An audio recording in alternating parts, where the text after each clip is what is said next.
Om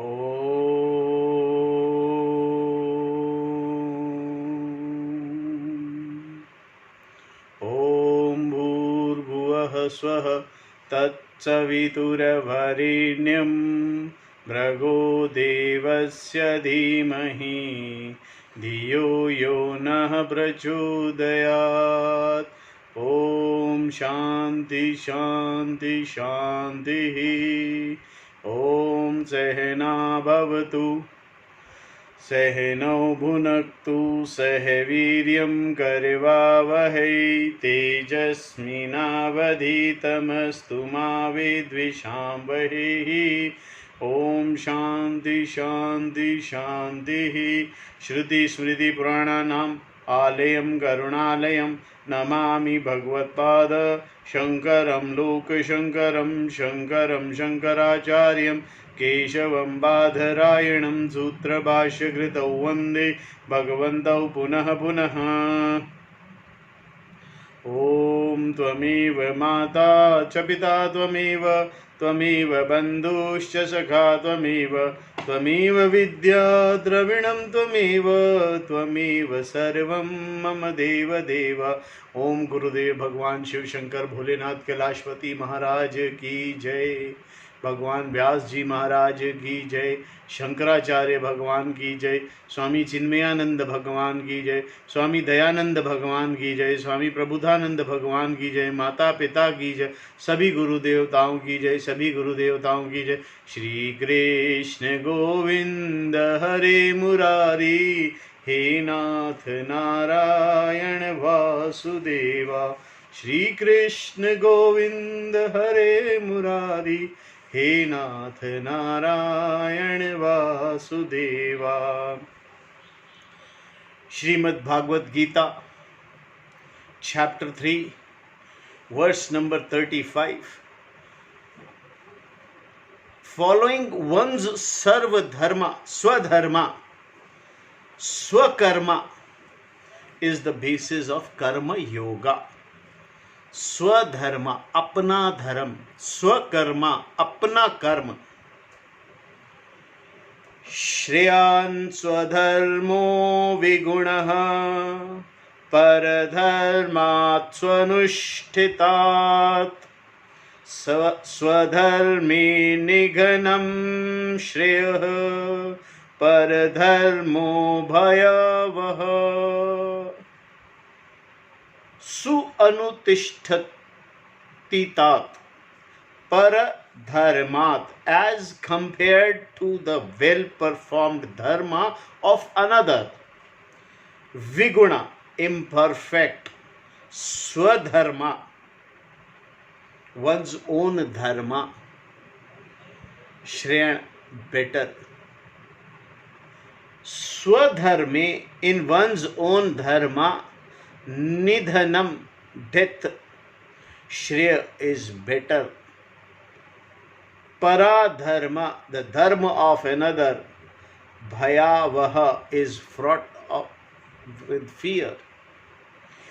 Better is one's own imperfectly performed dharma. Imperfectly performed dharma than the well performed dharma of another. Death in one's dharma is better. The dharma of another is fraught with fear. Swamiji says, we have seen that with reference to the sense objects, forms, sound, smell, taste, etc., certain objects are looked upon as desirable while others are not. These likes and dislikes arise in your mind in the form of various types of wants for which you are not responsible. It is here that the Shastra comes in. Wherever there is a doership and enjoyership centered on free will, whatever free will has access, the Shastra has its sphere of influence. The Shastra deals with dharma and adharma, right and wrong, Satya and Mithya, the real and the unreal. All these are dependent on Viveka Vichara. Discriminative inquiry for the person who is free. Therefore, the Shastra is not deemed to be useless simply because the previous words are declared that each person behave according to his or her own nature, which cannot be controlled. This Prakriti, one's nature, is only with reference to the appearance of Raga Dvesha in the form of various thoughts arising in your mind. It is true that your Swabhava, your nature, is responsible for the appearance of these Ragas and Dveshas. But whether you go along with them depends entirely upon you. There are always certain governing factors for any course of action. What is proper, what is useful to you, what is feasible, all determined with Raga, which you like. You choose to follow or fulfill your desire. Certain norms of pragmatism and ethics, dharma and adharma also have to be taken into account. An ethical person need not necessarily be karma yogi. If there is an awareness of Ishvara in your choice of action, it is karma yoga. If there is awareness, Ishvara, in your choice of action, if you keep God, Ishvara, as Sakshi of your karma, it is karma yoga. Until then, it is simply the choice of a mature person. As soon as Ishvara comes into, it becomes karma yoga. You might be a mature person, you might be doing right thing, but if that right is with God's awareness, God is there in the awareness, the Ishvara is there in the awareness, it becomes karma yoga. Until Ishvara's kripa is there, it's simply the choice of a mature person. A mature person is one who has ethics. You have ethics. Or which one need not have religion. Bertrand Russell, for example, wrote a book called Why I Am Not a Christian. He never claimed to have any religion, learnings, and even wrote in so many words that he had nothing to do with such matters. At the same time, this man was a clean person and the first to raise his voice against proliferation of nuclear weapons. He was a man of great ethics without having any religion. Any thinking person understands ethics. Everyone knows what others should and should not do to him or her. Everyone also knows that others expect the same in return. Thus, ethics are born of common sense, not of religion. Satyam vadami is common sense. It is not religion. Sacha bolna hai is common sense. It's not religion. And can be understood more clearly and assimilated if the person has certain degree of maturity. One's own experience in life and understanding are enough to understand that is proper or what is improper. What is proper, what is improper. Your experience in life will tell you. An elderly person knows, your dadaji, dadiji, everybody knows what is right and what is wrong from their experience.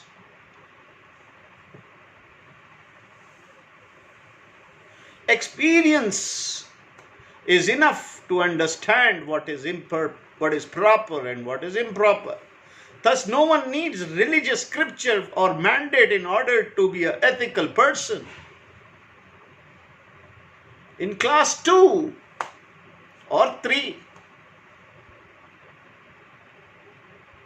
Satyam Vadami was taught. Does big religious scriptures need to tell this? However, the religious scriptures of the world add something to ethical values. They say that if you perform an improper action, you cannot get away with it. You will have to pay for it later. This is where the concept of punya and papa, merit and demerit, comes in. According to the karma performed, there is a certain result that comes to you. It is like a ticket you get from a parking violation, which is not given to be as severe as ticket for speeding offense. Similarly, according to the karma performed, there is a result called adrashta phala, punya and papa. Adrashta phala, the phala you don't see right now. While doing the karma, as soon as karma is over, you don't get that phala. It is adrashta. Maybe punya or papa. That's there is such a result as adrashta phala is additional information given by shastras, given by the religious scriptures.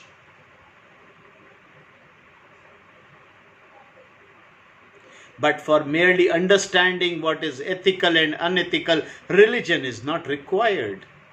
A person can be ethical without being a karma yogi. One becomes karma yogi only when there is an appreciation on the part of the person that Ishvara is the giver of the result of action, karma phala data. A karma yogi is a bhakta, a devotee, one who does not look upon one's possession as one's own. They are all Ishvara's possession, not mine. There is nothing mine, it is all Ishvara. For such a person, a physical body is given, a mind is given, the word is given, opportunities are given, resources are given, skills are given, time is given, place is given, everything is given. Given by whom? Only when one appreciates the given and also the giver behind the given is there karma yoga. Ethically, therefore, one can be clean, but this in itself is not karma yoga, all of which has been pointed out. Spontaneous action is if what is to be done by you at the time and place and what you want to do happens to conquer, then your action is spontaneous and no thinking is required. Also, when what is not to be done is something what you do not want to do, avoidance or withdrawal from such an action is spontaneous. Even if someone asks you to do it, your no is spontaneous because you do not have any such inclination. And also the action is not to be done. So you don't do it. Thus, with reference to certain ragas and dveshas, there is spontaneity because you are in harmony with dharma. You do not rub up against anything. The laws are not being rubbed against. In fact, you are in harmony with the whole setup. But if your raga, dvesha do not conform to right and wrong, dharma and adharma, there is a rub. There is a rub. This is why Lord Krishna also said there, death in your own dharma is better than dharma of other is fraught with fear. Swadharme nidhanam shre pradhana dharmo bhayavaha. The choice you have is only with the reference to what you are going to do. You have no choice whatsoever about what happens in your head. Thoughts just happen and you have no control over them. But whether you go along with them or not is definitely subject to choice. Swadharma means what is to be done by oneself, one's own dharma. Dharma meaning karma here. In a society where the duties are very well spelled out, each person knows exactly what is expected out of him or her. In the Vedic culture, for example, each of the 4 group of people, Varnas, had certain duties which were very clearly defined.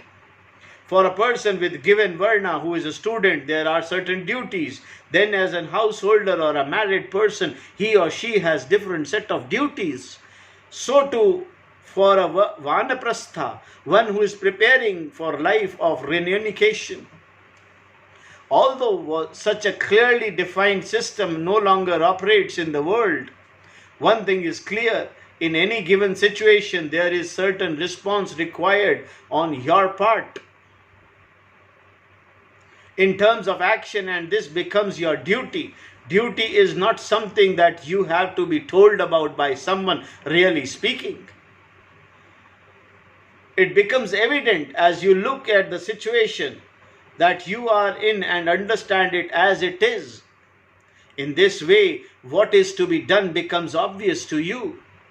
If you do not understand the situation you find yourself in, you can always seek the help of someone in order to understand what your duty is in terms of what you should and should not be done. Someone who is more informed, who has more experience, or who is more capable and placed in such a way that he is able to spell out your duties can do this for you. The concept of Swadharma needs to be seen also in the spirit of this verse. The term of one's own karma, Swadharma, there is where what is to be done even if one is destroyed in the process. Doing one's own karma is far better than doing a karma of another person. Meaning that it is useless to want to do what someone else is doing. Do only what you have to do. Do whatever you have to do. You don't have to do others' karma. Suppose the goalkeeper in a soccer game decides to run like the other players because the ball never seems to come to him. Anyway, it would be a disaster. In other words, if he decides to do the job of other players of a fronter, the person playing in the front, even though it is his job to stand between the post, it would not work. What is being said here is that if standing between the post is your job, and you had better do it. If the ball does not come to you, then also it means the other team is not scoring goals. And if it comes too often, you can enjoy the action. If it is not though, you are always going to be just standing there. Sometimes there will be some action to perform.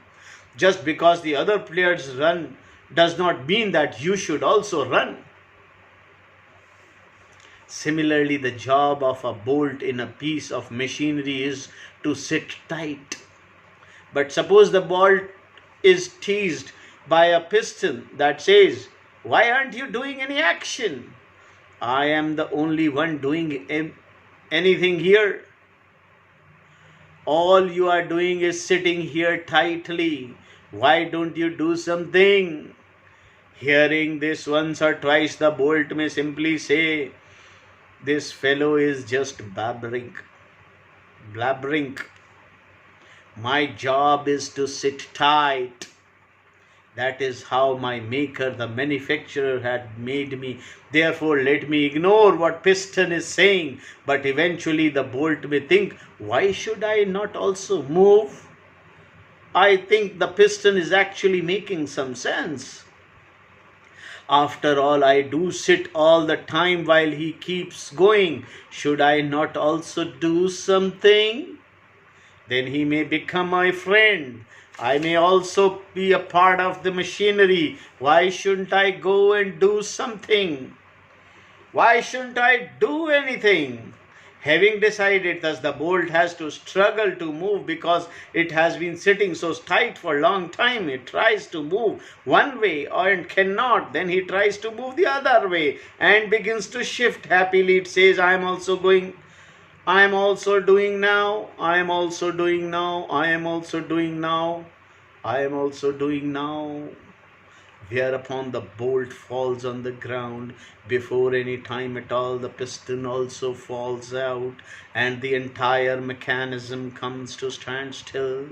All because of one bolt wanting to do someone else's job. Some people have job of just sitting tight, holding on to the family. If he doesn't hold the family may fall apart.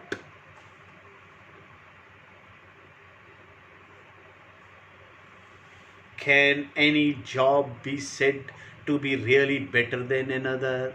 He is doing a better job. I am not doing a better job.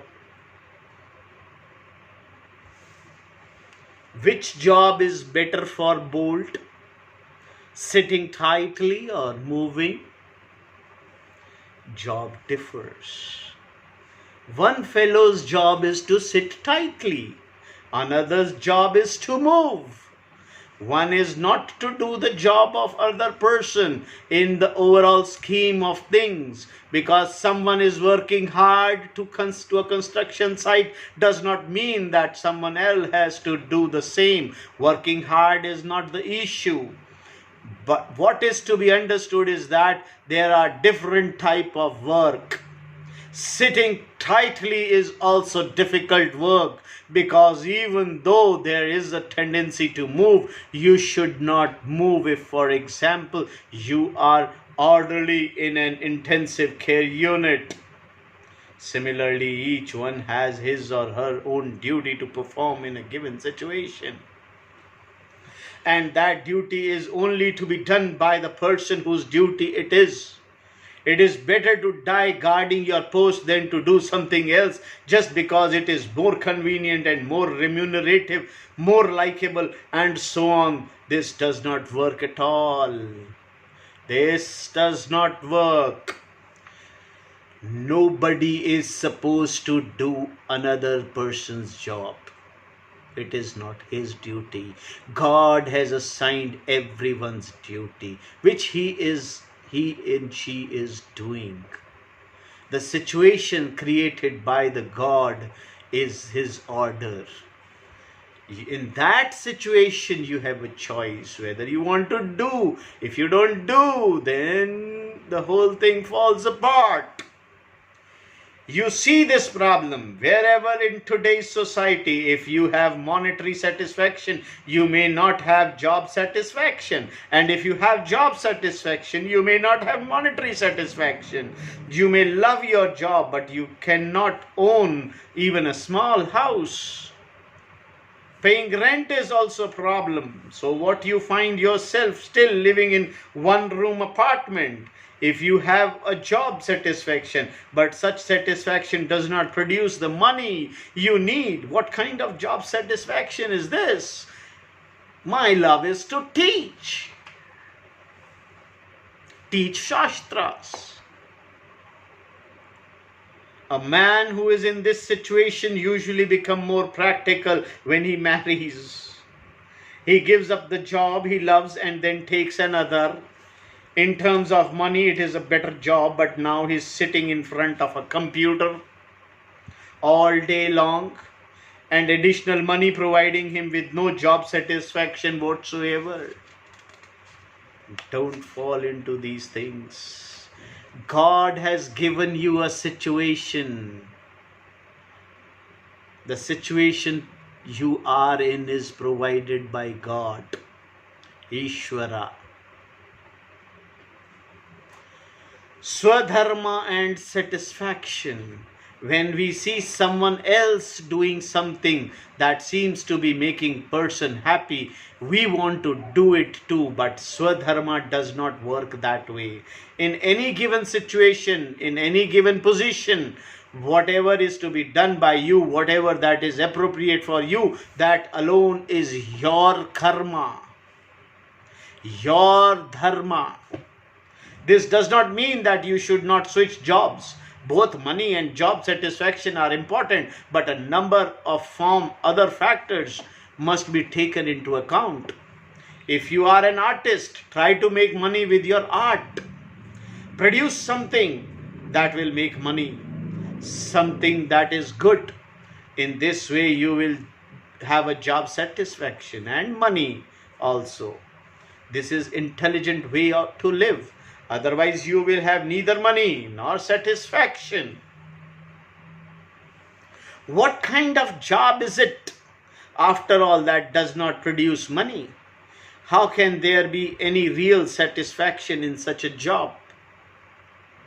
Your art will definitely be affected, because being without an essentials of life that money provides, you will often be disgruntled. Your paintings will be angry paintings. The colors themselves will reflect your inner life. Of course, there are people who will like such painting because they too are angry. So you may even sell some of them. In the verse under discussion, Krishna also said that duty of another is definitely fraught with fear. Bhayavaha. When you take it as your duty. This being the case, it is better to do one's own duty. Do whatever is proper and appropriate, even if it amounts to death. Then to do someone else's duty. In this way, you will have the satisfaction to know that at least until your death, you did what you had. Also, if you neglect your own duty and do something else, you will be dying every day of your life time. You will have nothing but conflict, regret, guilt, and omissions and commissions. What was to be done was omitted. What was not to be done was committed. All of which is a living death. While you are living, you go on dying. Do your duties according to the situation given by Ishvara. Exercise your choice. Even though you have raga dvesha that have no connection with your dharma, you still have a choice. You can choose not to go along with your ragas, dveshas. You need to have anything to do with them. The only connection there need be is that what happens in your mind. You need only recognize them. Nothing more. You can even be so amused by them that you will not need to read another thriller. Reading your own mind will be enough. Your mind can provide you with pages and pages and pages of entertainment by your simply witnessing what is going on. But in terms of choice in action, you go with what you want in accordance with the norms of dharma. One's swadharma may not be as productive, as convenient, or as pleasant as one might want. Duties are certainly not always pleasant. They can be unpleasant also, nor may they be remunerative or convenient. But you have to do only that which is your swadharma. Even though it may be viguna, devoid of any enticing, pleasing, fascinating, or satisfactory features, your own duty is definitely better for you to perform than the dharma of others. If your dharma is your swadharma is to manufacture, then manufacture. reduce. Don't trade. If trading is not your cup of tea, then don't trade. Don't enter into trading. Do manufacturing. If you have that capacity to manufacture, if you have that skill to make something, then make it. This is what God have given you the situation. He has put you in this situation, that you are a manufacturer, not a trader, not a wholesaler, nor a retailer.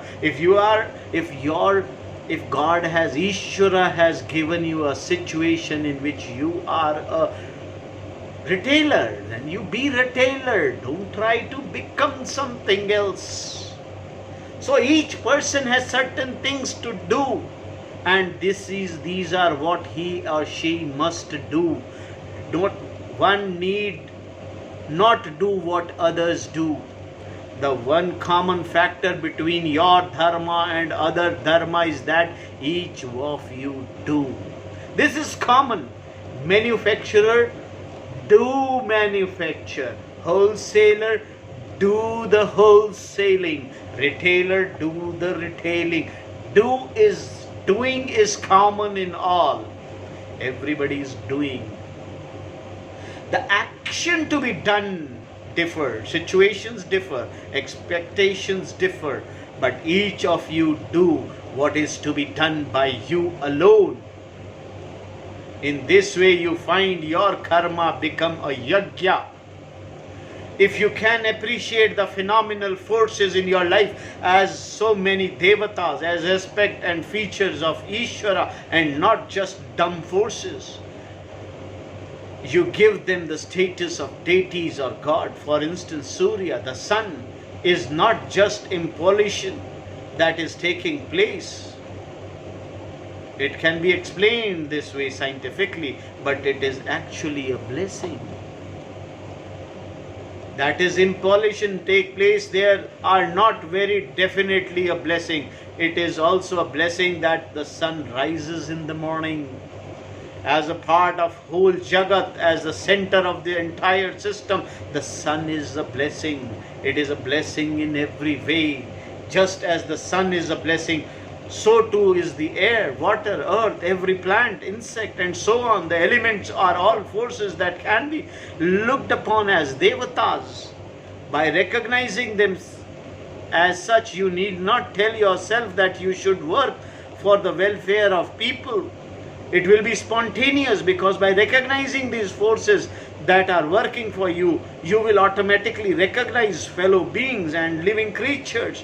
With this sensitivity, you will not need to be told to be kind to people or animals or other living beings, to be appreciative of their needs, to do unto others what you would have them to do unto you. By being able to include the devatas, all others are naturally included. The book that talks about conduct, the values, the Dharma Shastra, recognizes this fact. If, for example, you cut a tree for any purpose, the Dharma Shastra says that you should plant and care for 10 more trees. This is to ensure that at least one of the 10 will survive. I am told American Forestry Department follow this rule also. Even now in India, we do follow that. The principle of non-injury. The thinking behind this rule is that to cut a tree is to perform an injury, hinsa. There is nothing wrong with cutting a tree if it is necessary, but at the same time there should be an awareness of the principle of non-injury, ahimsa. With reference to the tree, all other forms of life, Jainism is completely based on ahimsa, as is Buddhism, not to lesser extent. Mahavira, the founder of Jainism, highlighted ahimsa to such an extent that he introduced his followers to sweep the path in front of them as they walked, so as not to trample on any insect that may be there. Also, the sweeping way to be done with feathers so that the insect would be removed from the path as gently as possible. When a person is talking, his or her mouth is covered to avoid bugs entering and being killed by the person. This is kind of discipline and reflects an awareness that killing is wrong. And now we have to wear mask to protect ourselves from coronaviruses. By creating certain situations as Mahavira did, there is symbolic heightening of one's sensitivity. A person who sweeps the path before walking on it out of fear of killing an ant will definitely not be able to kill a fellow human being. This is what is meant by ahimsa. Human values are based on the principle of live and let live, and at the same time are much more than that. In fact, you live in the awareness of how others make your life possible, and in return you too make their life possible rather than miserable. Their life should definitely be happy as you want yours to be. In this way, each member of the society perform his or her duty and gain shreyas. The Vedic culture is based upon duty alone according to the person's group and stage of life, varana and ashrama. It was in the spirit of this culture that Krishna intends to convey here when he says to die performing one's own dharma is better. Swadharme nidhanam shreya.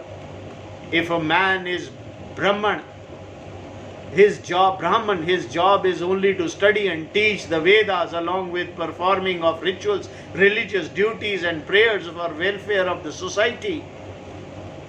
If this is his job, he should do it without comparing himself to someone else. The someone else should do his or her duty. Remuneration did not form the basis for choice of duty. Duty was prescribed, the result of abandoning one's dharma. Because many Brahmins have abandoned their swadharma, there are very few people who are capable of performing religious activities that Brahmana were responsible for. And these few tend to be those who cannot be engineers, doctors, businessmen, soldiers and so on. This is why the so-called religious people of today are not truly religious. Suppose however, remuneration and satisfaction are not the criteria in terms of what I do. Because I was born in particular family and because my aim is moksha, I know exactly what is to be done by me. My life becomes a preparation for moksha in that it enables my mind to become mature, to gain antahkaran shuddhi. Preparing the mind in this way is not an ordinary task. One's entire lifetime may be necessary to make the antahkarana mature, along with the numerous lifetime that may have presided this one. A person can reach his or her 80s and still have the old phobias and childhood problems that he and she had before. If it seems as though one's lifetime is not enough, and because each lifetime starts with the same innocence, we have the same problems for which there seems to be no solution. If inner maturity is such an important factor and moksha is to be gained, what money do you need to have beyond what you need to live a simple life? Of course, you must be able to buy your food and other basic necessities. Therefore, the need for money depends entirely upon your aim, because its vision is moksha. The Vedic society is based upon duty so that the mind may be purified and be able to grasp the vision. If the aim is moksha, there is no competition. Which job you have is not an issue. And because you bring a certain attitude to it, you love doing the job. that is yours to do. You know that you require is maturity of mind, and that by performing what is to be done by you, you will gain it. Changing job is not only necessary when the aim is money. Nowadays there are even consulting agencies to advise you about which course you should take, which field is currently open, where the easy jobs are, the better jobs are, the more remunerative jobs. These agencies are staffed by people who earn money by giving you such advice. The whole approach of learning and doing now has its basis in what will bring more money. For example, if glut occurs in the field of chemical engineering, everyone becomes disinterested in that field and turns toward electronics. And then there is a glut there. Those who are interested in electronics goes into chemical engineering.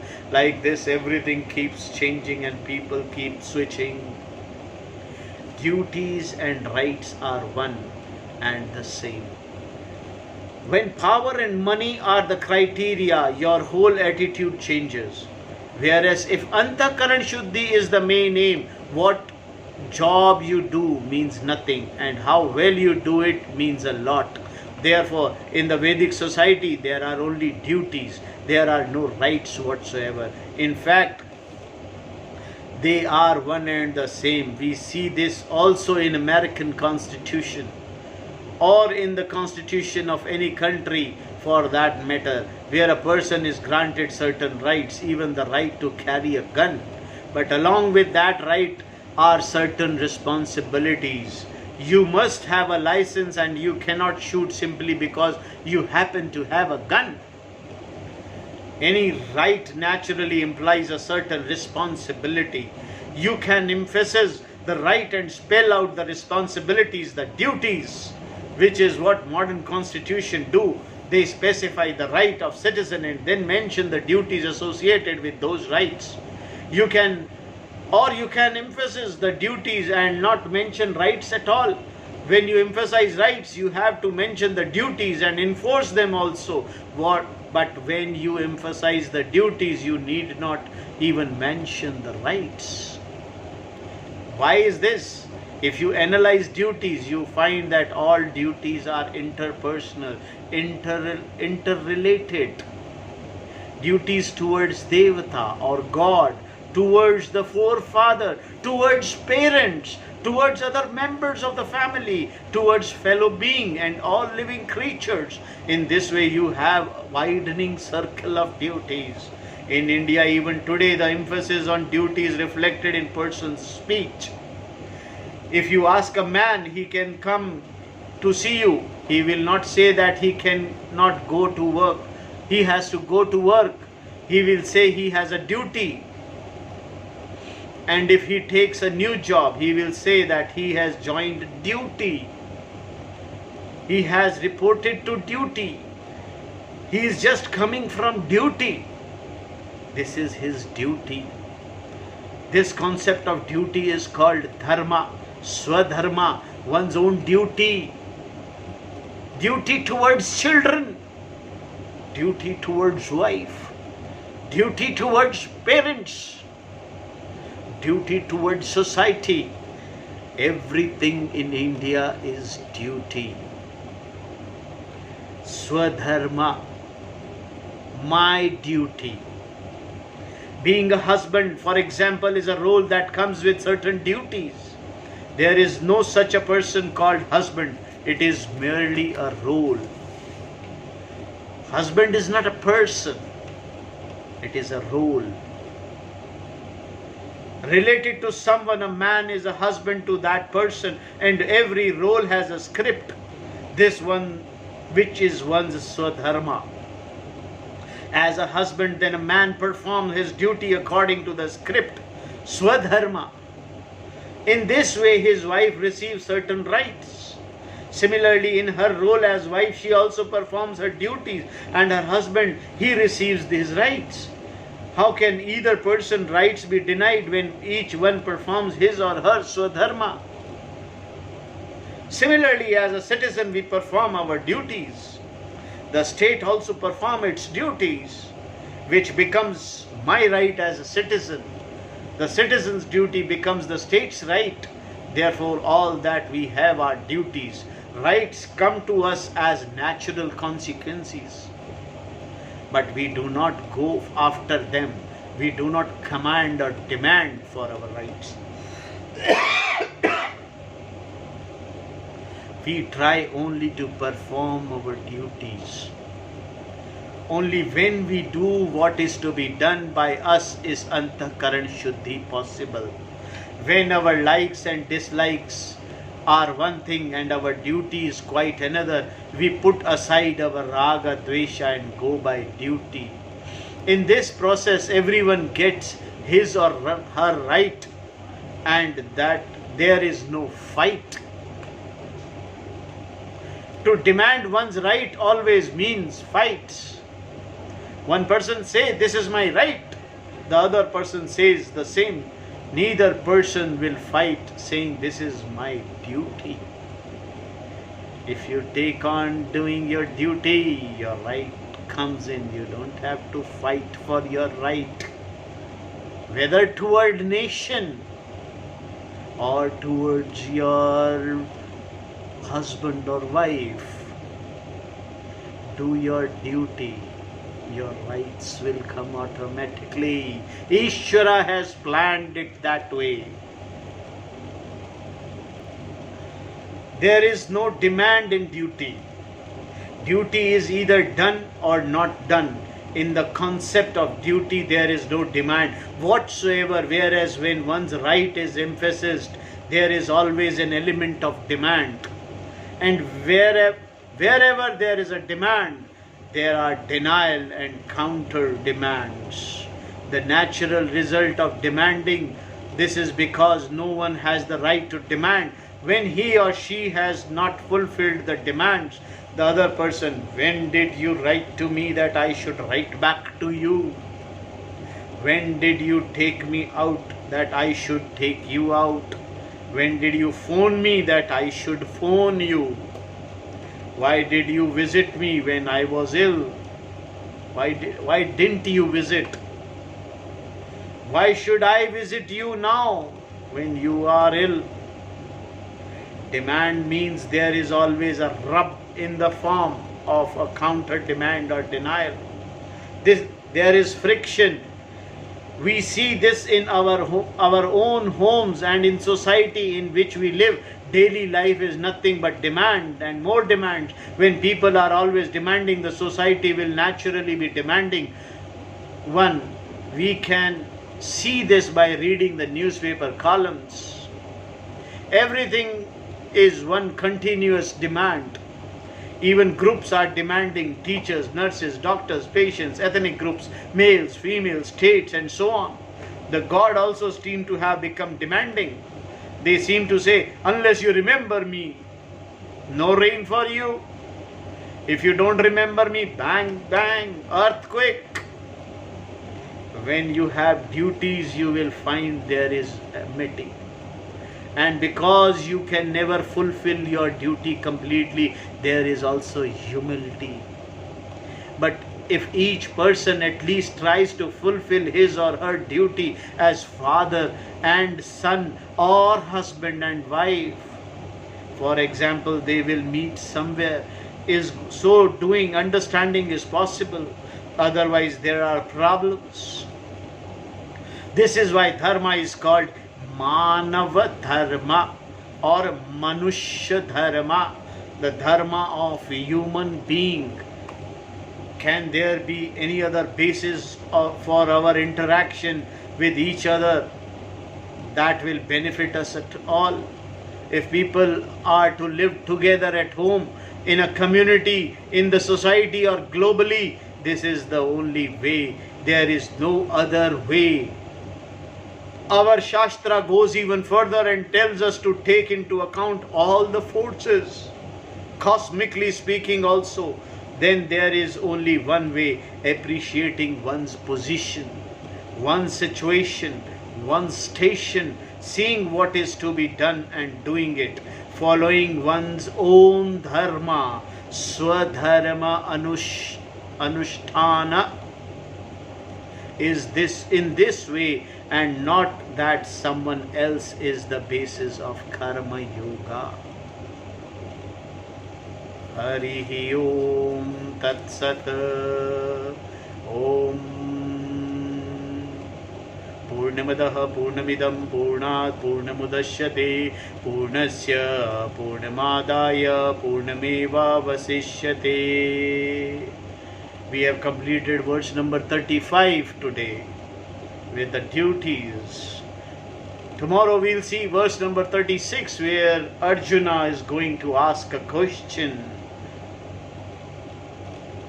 Hey Krishna, impelled by what does a person commit sin? As though pushed by some force, even though not desiring to. Impelled by what does a person commit sin? This we'll see tomorrow. It's going to be an interesting chapter on karma, yoga. We'll see the Krishna's answer. That is going to be the best. Hari Om Tat Sat. Om